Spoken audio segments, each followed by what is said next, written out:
boomers have lived through other rate cycles historically. So just even talking to my parents, they don't think 7% rates are outrageous. They've had mortgages at 12%. We're all sort of whipped up around a 3% rate that we'll probably never see again. I think boomers have a little bit more experience with higher rates.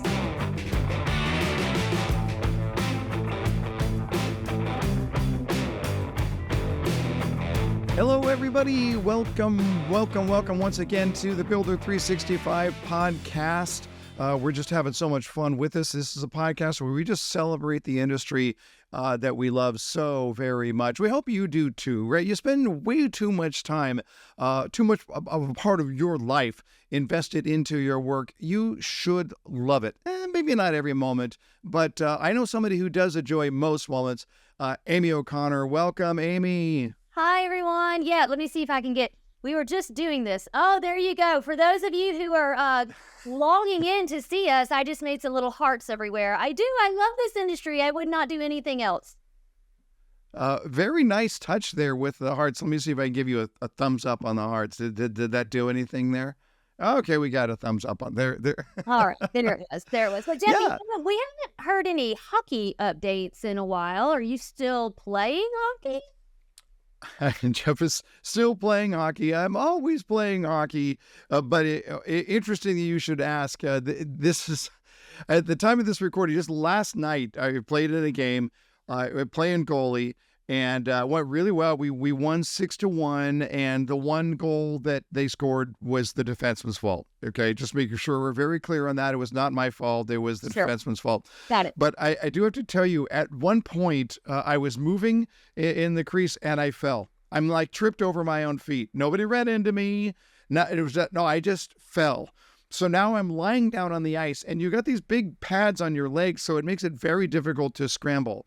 But I noticed that the puck is like right in front of me, like maybe 10 feet in front of me, and there's a guy who's about to shoot. And I'm like on the ice, like, what do I do? Crawl. So I just sort of lurched in front of the goal. What are we going to do, right? He's got a huge goal to shoot on. He takes the shot, and it hits me square in the face mask. I mean, like right on the face. Bing! And then he had all this net to shoot at.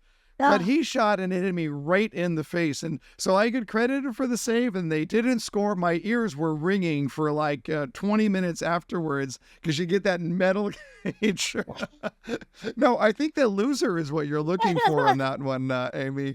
But it was so funny because we made the save, but I know I looked like a total fool out there. But it's great, and it's just good banter in the locker room by the time you're done. You did it. And you look great. I don't see any evidence. No. Well, this is why we are geared up. Exactly. Yeah. Well, listen, always good to have you with us as our co-host, but we've got somebody else from the Shore Consulting team as well, joining us from South Carolina, Becca Waldron. Hi, Becca. Hello. I'm so excited to be here. Well, we're thrilled to have you. And I was recently taking a few personal days with family in Charleston, and we actually stayed in Mount Pleasant, where I've never stayed before. I'm going to tell you right now, she could be the mayor of Mount Pleasant because Becca just was our tour guide, being able to say, go this and do it here and see that. We had a great time. It was just beautiful. How long have you lived in South Carolina, and have you ever lived anywhere else? Oh, so the first 16 years of my life, I lived in Charleston, South Carolina. Well, Mount Pleasant, actually. And all my family actually happens to be from Birmingham, Alabama. So I think my parents just wanted to be closer to their parents as they were getting older. And my dad had a job relocation right after middle school, so going into high school. So I did high school in Birmingham, went to Auburn for college, and then couldn't get back to Charleston quicker. And moved right back to Charleston, South on the other side of town, but it's a lot of fun. Right.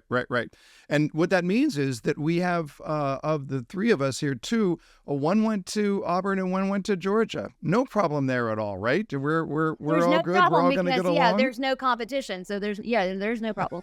There are no issues. Okay, all right, fair enough. Tell everybody what you do at Shore Consulting, Becca. I'm the business development manager here at Shore Consulting. I am mostly a liaison for our partners that we work with, our wonderful industry leaders that kind of come along with us for the duration of the entire year. We have them in a little cohort group called the Builder Services Roundtable. It's a lot of fun. We have a lot of fun with them. And then I also do some other things around here, sell some summit tickets and kind of wrangle some panelists at the summit as well, which is a lot of fun. Yeah, well, it is a lot of fun, and we love the work that you do. It's just invaluable. As you can probably tell, we look for character above everything else at Shore Consulting. But the second to that is characters. So Becca she's got character, and she's a character, and so it makes it a lot of fun. Hey, at the time of this episode here, we're coming up on summer, just about to turn the corner here. So. Here we go. A little summer trivia for you. Let's see how you do, Amy and Becca. Okay. A little summer trivia. First of all, what does SPF stand for? Do you happen to know SPF? Sun Cell protection filter? formula? You're right on it. Sun protection factor is the right answer. Oh. Yeah, SPF. There you go. Now you can amaze your friends at parties when they say, I don't know what SPF. There you go. Sun protection factor. All right. Which U.S. state has the average hottest temperature in the summer? The average hottest temperature. What do you think? It's got to be Florida. I know, but Louisiana. Says, Louisiana is like hot. You ever been? Well, I don't know. Well, who's not voting Arizona at this point? Come on. It's hot too. That's true. Yeah. Crazy. Yeah. Could be New Mexico. I don't know. It's Florida. Oh, It's well. Florida. It is. So it's hot and wet. Yeah. Yeah, I was going to say, but it's a wet heat. Yeah, there you go. All All right. right. What is the birthstone for July? There you go. Birthstone for July. Happen to know? No, I don't have any relatives with July birthdays. I have no idea. No. Yeah. All right. Well, my daughter was July 15th. I know it's a Ruby. Here we go. Which state holds the record for the hottest temperature ever recorded? My gut wants to say Florida because we just said Now I want to say yeah, Arizona though, because you said Arizona earlier. I don't Arizona, New Mexico. I'm gonna stay with my choices. It's my home state of California, Death Valley, California. It scorches in the summer. It's really, really bad. There you go. In what country did fireworks originate? Austria. Oh. I don't know. Austria and Becca. Becca chimed in with China. Did you already know that, Becca? You seem pretty confident right there. Yeah, there you go. All right. And you're correct. And then finally, according to Jeff Shore, what is the worst thing about summer? Children. My children are all gone. They don't bother me at all. What was your guess, Becca? Other people's children. They're everywhere. Other people's. Okay. Well, this is a solid choice. It's not what I was going to say. What was your choice, Becca? I said no hockey, but no hockey. That is absolute. We have a winner. Good one. Yes, we're off. Yeah. Hey, just before we bring on our guest, just real quick here, I saw something really interesting in Fast Company. As you all know, I am very active in my local Placer County, which is a major county around Sacramento. We have a public-private partnership to get people not just off the streets, but to transition them up into independent housing. So the first step is to get them into a shelter, and then we oftentimes get them into a group home, and eventually we want them to be self-sustaining. And more and more areas around the country are trying to get their head around this, but it's a huge issue in California. There's no question about it.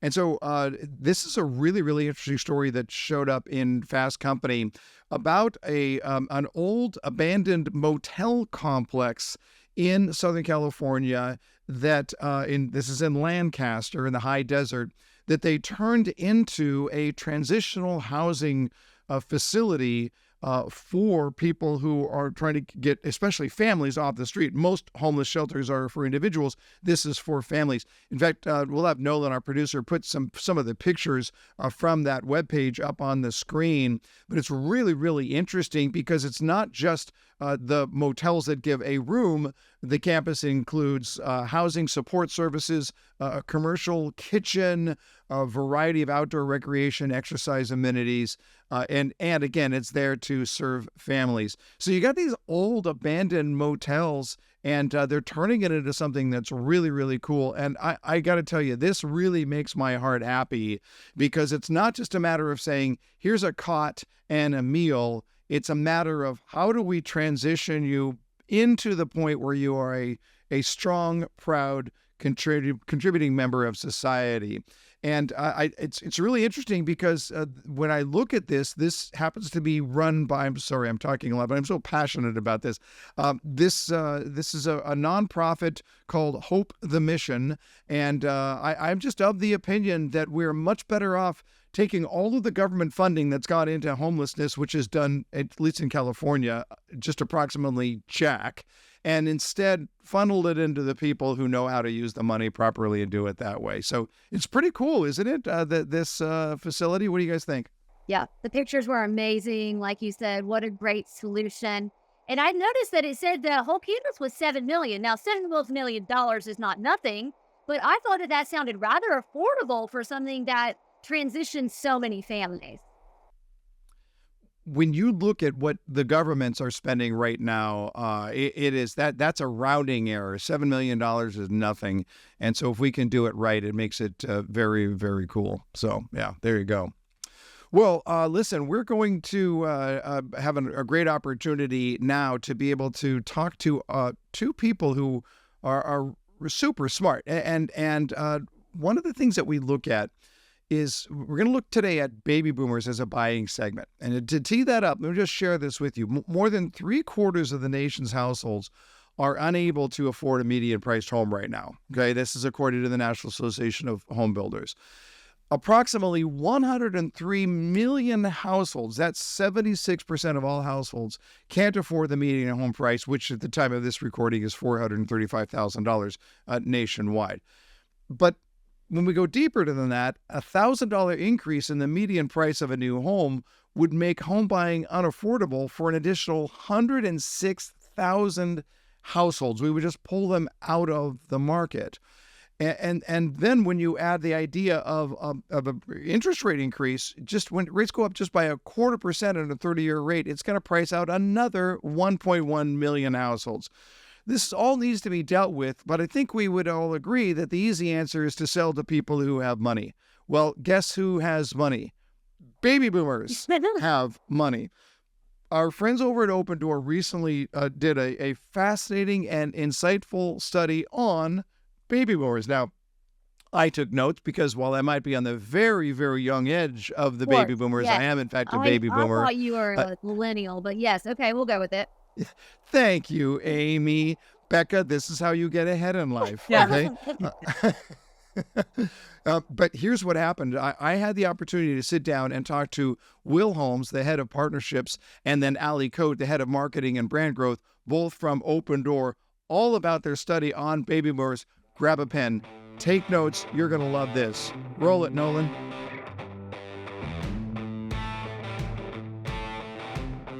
All right, Will, Allie, welcome to the Builder365 podcast. Just a little geographical check-in. Northern California, Allie? Boulder, Colorado. All right, Will? Bozeman, Montana. All right, so good. So we've got sort of the upper part of the West, all right, covered up there. There you go. Great to have you here. And as we had talked about in the setup here, y'all have done some amazing work here in understanding baby boomers and the buying pattern of baby boomers.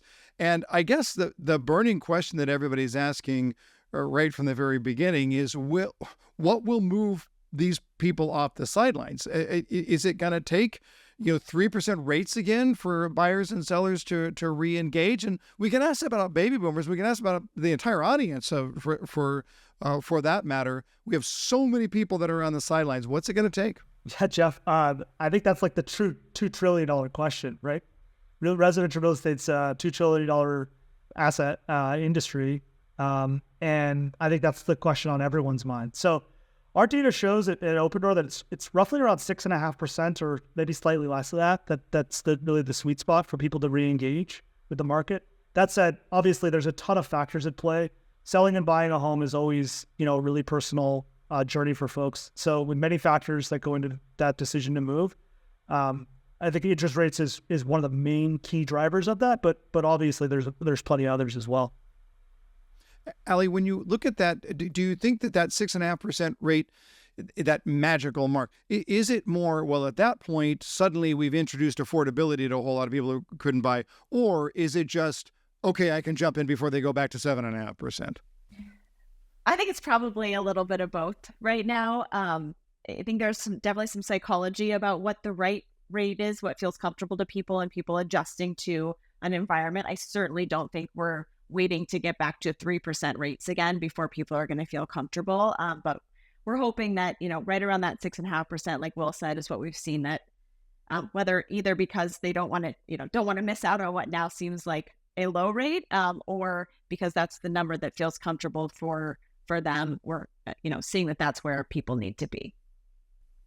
Your research says that there are right now 9.2 million homes occupied by baby boomers in the United States. And that begs the question, what is it going to cause? What's it going to take to get those people to move? And I'm wondering if it could be something other than interest rates, politics or the calendar or lifestyle that's going to get them to start packing. What are you thinking? Yeah, Jeff, baby boomers are a little unique than the rest. Obviously, we in this study, we kind of did a little bit of deeper dive there. What we found is that boomers are primarily driven by lifestyle factors: family, health, financial situation, even weather and climate. That said, the election could play a role. We found about a half of boomers said that they were somewhat too extremely influential in the decision, the politics around it. And what I attribute that to is predictability versus volatility, right? With the volatility of rates, the volatility of possibly the political landscape, that gets people to kind of have this like a little bit of analysis paralysis. But if we can get to a predictable place with boomers, be it on the political front, be it on the lifestyle front, as I referenced, or potentially on the interest rate front, I think we're likely going to see a lot more folks kind of raise their aperture up a bit more, raise their periscope, and kind of hunt out to see what maybe is out there for them in the next chapter of their lives. It makes a lot of sense, and I'm talking as a baby boomer right now. Now, just for the record, I'm on the very young edge of the baby boomers, but I am still technically a baby boomer, and I am looking at it, and I ask the question, what would get me to move? And the fact of the matter is that I've got 7 grandkids up and down the West Coast, Sure. So it would be completely lifestyle. But having said that, a lifestyle change in my family would cause me to say, rates, schmates, I don't care. Yeah. I'm chasing the kids. Is that sort of what you saw in your own research? Yeah, absolutely. I mean, I think that, again, going back to that, right? What happens around in people's lives, some folks just have circumstances that change, that are somewhat out of their control, and they need to find a situation that's more responsive and more reflective of their needs. And so in the case of, as you just said with your 7 grandkids, if the situation were to change on that front, that may be the main driver. And we find out with a lot of boomers that it's those things outside of rates, particularly because, the baby boomers are a bit more flush with cash, have a little bit more equity in their homes. They're not as susceptible to the interest rate movements because they may not have as much of a financing need on their destination home when they're buying. Grandkids are definitely more influential than the Fed here in this instance. As should be the case, always. But I do find it interesting, though, when I look at the psychological makeup of boomers. On the one hand, I look at myself as a situation. I go, my house is paid for, so I'm kind of dug in, and my grandkids are here. But having said that, I could move, and financially it would work because I've got a lot of equity in my home and all of that. On the other hand, as people get older, they get more financially conservative and more risk averse. Did this come up in the study to be able to look at it and say the tentativeness of baby boomers who are looking at it and saying, I need to hold on to my money because this is all the money I'm likely ever going to have?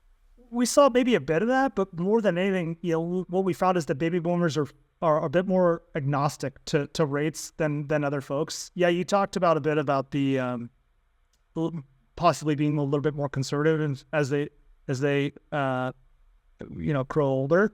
But what you find is that those lifestyle drivers are the main drivers for why they make moves. And so you see a little bit of that exposure to interest rates, but it's more about the kind of lifestyle drivers there. It's interesting when you look at lifestyle, and I'm going to open that up just a little bit because, for me, I look and say, I obviously my grandkids are going to have a huge influence on where I'm going to live. I get that, but I also recognize that there are a lot of people that are just not that happy where they are right now, and moving away from the grandkids is the biggest issue. So, we've worked for years with the Villages, the largest active adult community in the world down there in Central Florida. And this is a huge issue, a huge objection. And it's people that right now are living in Buffalo and after 2 back surgeries due to shoveling snow and, living in an area that's on the decline because they've lived in the same home for 40 years. Now they want to move, but there's a real push and pull there. So I'm looking at it and I'm thinking, for baby boomers, it was a given. Anybody would know the grandkids are going to be a big issue. But what are some of the other lifestyle factors that are going to drive them outside of grandkids to either want to stay or to want to move? You touched on this, financials. Yeah. Okay, go for it, Allie. Go for it. Oh, no, I was just going to say, I think one of the things outside of the grandkids and that sort of thing that we're seeing is really this idea of like a second act.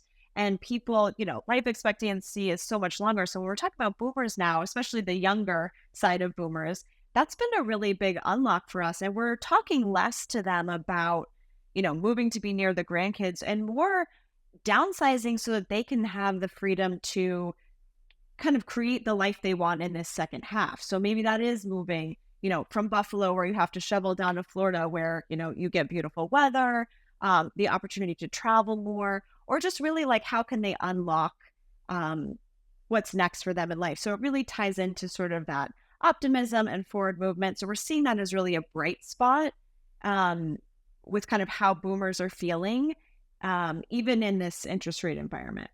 It's an interesting take because, I'm 62 and that is, for some reason, a magical age where a lot of people think, well, I think I'm going to retire at 62.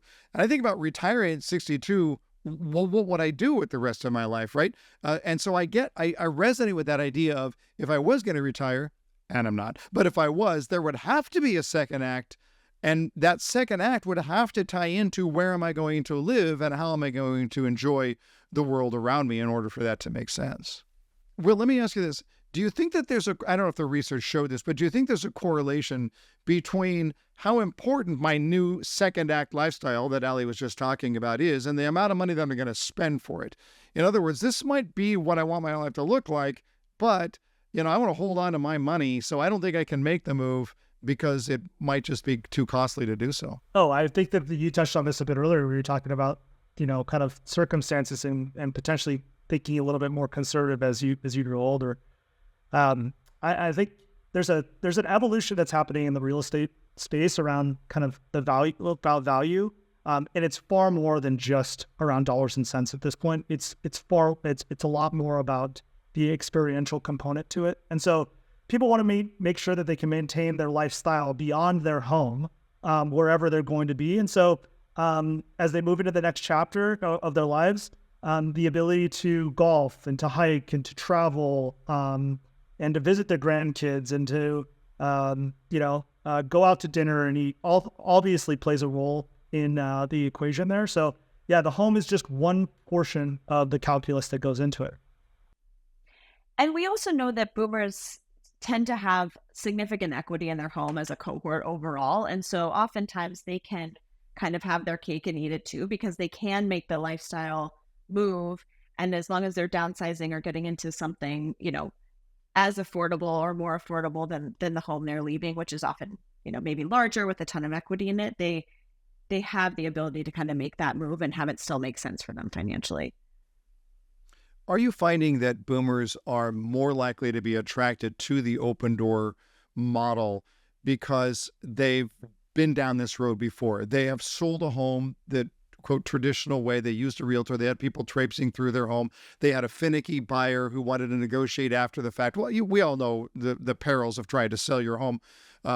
So do you find that baby boomers are more attractive to the Opendoor model because of that? I think that we don't yet have the ability to say they're maybe more attracted to it than the under 55 audience. I think there's a level of willingness to transact digitally that's going to probably be heavier in younger cohorts, but we are seeing, so I wouldn't say they're necessarily more likely than younger to be attracted to the Opendoor model, but they are attracted to it for the reasons you mentioned, like the simplicity, the seamlessness, especially if it's a home they've been in a long time and they want to make the move and they don't want to have to do a lot of the pre-list repairs and staging and stuff like that. We are seeing that that's really attractive to them, to be able to sort of seamlessly move on into that second act period. Jeff, I think you hit on something that's really important, though. They have a reference point with prior transactions that they can compare to the possible, incorporation of Opendoor in using as a tool for them to get to the next place. And I think that's really powerful to say, hey, listen, I've gone through this process 2, 3, 4, 5 times in the past. And this alternative solution maybe fits with my needs right now. That, I don't have a lifestyle that allows for people going through my house for a showing. I want to move up on the timeline that I want. I don't want to have to rely on crossing my fingers and making sure that the buyer is there at the closing table. So we really try and provide a certain transaction, a simple transaction, a frictionless transaction. And it's a great comparison point for boomers who have gone through the traditional process and maybe are looking for an alternative. It certainly was true for me. I've not been bashful at sharing my Opendoor story. I've sold 2 homes to Opendoor, and in both cases, it was based on that experience. I know what it's like to have really difficult, even disastrous transactions. And at this point in my life, I just have other things to to think about, which is why I became an Opendoor fan many, many years ago. We heard about boomers and their lower levels of concern about rates. Can we extrapolate that out? Is there a direct relationship between the age on the one hand and the level of concern on the rates on the other hand?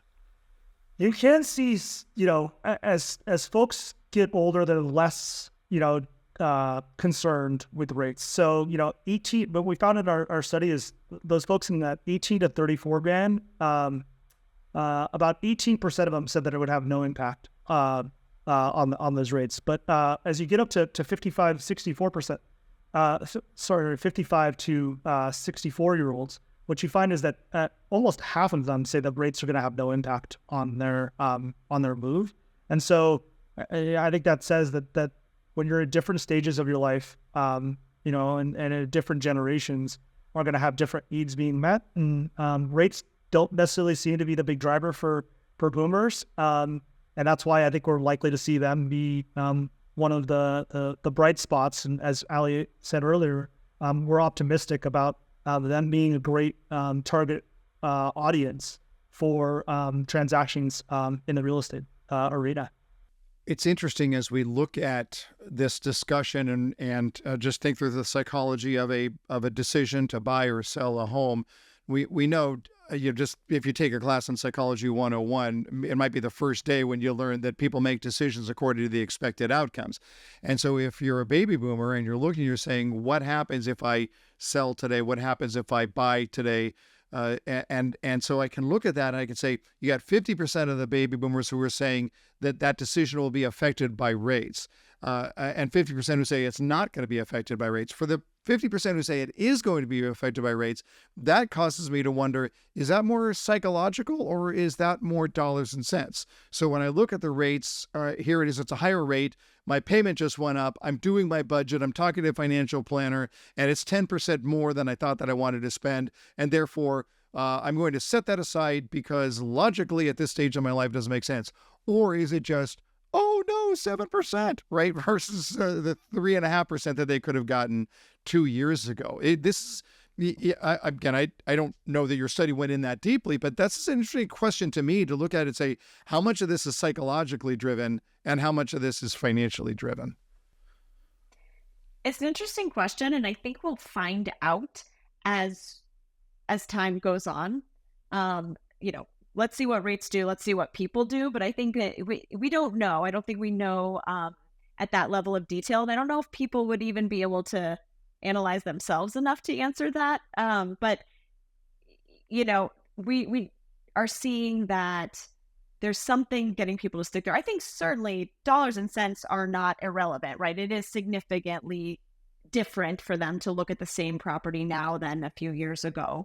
So that's true. But I also think there's probably that still a little bit of a freeze happening with the sticker shock of 7% rates. But on the other hand, I also would think that there's some degree of normalcy and familiarity. And as rates stay higher for longer, and that becomes the new normal for folks, they're just going to become more familiar with that. This is the situation and the predicament that they're in.